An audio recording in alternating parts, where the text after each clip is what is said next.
National Weather Service in Milwaukee, Sullivan has issued a severe thunderstorm warning for Walworth County in southeastern Wisconsin, Lafayette County in south-central Wisconsin, Rock County in south-central Wisconsin, Greene County in south-central Wisconsin, until 5:30 a.m. At 4:44 a.m., severe thunderstorms were located along a line extending from near Palmyra to near Scales Mount, moving southeast at 70 miles per hour. Hazard, 60 miles per hour wind gusts.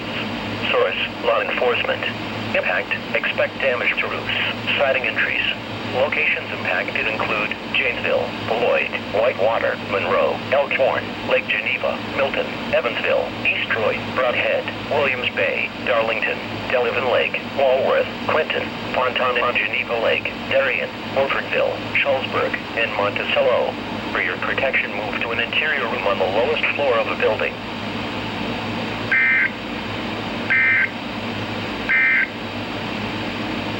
The current time is 4:47 a.m. Central Daylight Time.